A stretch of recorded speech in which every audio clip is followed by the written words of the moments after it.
अमरावती जिल्हा परिषदेच्या स्थायी समितीची सभा घेण्यात आली।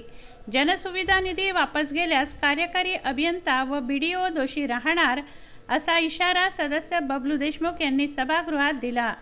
अमरावती जिल्ह्यात 2017-18चा जनसुविधेचा निधी अजूनही खर्च झाला नाही, तर काही ठिकाणी त्यात अनियमितता दिसून येते असा आरोप सदस्य बबलू देशमुख यांनी सभागृहात उपस्थित केला। जर हा निधी खर्च झाला नाही व वापस गेला तर कार्यकारी अभियंता व गटविकास अधिकारी यांना दोषी धरू, आरोग्य विभागाचा कारभारही ढेपाळला असा आरोप सभागृहात करण्यात आला। जिल्ह्यात प्राथमिक आरोग्य केंद्र आहेत, या केंद्रांवरील कर्मचारी वेळेवर उपस्थित राहत नाहीत।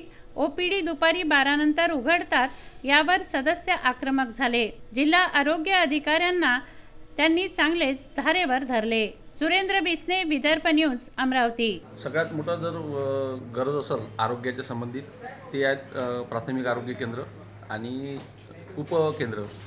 परंतु आज ग्रामीण भागातली परिस्थिती अशी अतिशय दयनीय आहे की जे आरोग्य केंद्र आहेत ते त्यांचा टायमिंग आहे सकाळी 8 वाजतापासून 12 वाजेपर्यंतचा ओपीडीचा आणि 4 वाजतापासून संध्याकाळी 6 वाजेपर्यंतचा। परंतु जर आम्ही प्रत्यक्ष पाहणी केली असतात त्या केंद्रावर 10 वाजेपर्यंत कुठलाही कर्मचारी किंवा डॉक्टर तिथे उपस्थित नसते, त्यामुळे तिच्या पेशंटचे अतिशय प्रचंड हाल त्या ठिकाणी होतात। म्हणूनच तो प्रश्न आम्ही इथं उपस्थित केला की DHOनं त्याच्यात लक्ष घालावं, तालुका वैद्यकीय अधिकाऱ्यांना लक्ष घालावं की जेणेकरून त्या ग्रामीण भागातल्या जनतेची सोय होईल आणि जे ग्रामीण भागातल्या जनतेसाठीच ते प्राथमिक आरोग्य केंद्र जिल्हा परिषदेच्या माध्यमातून ते चालवले जातात।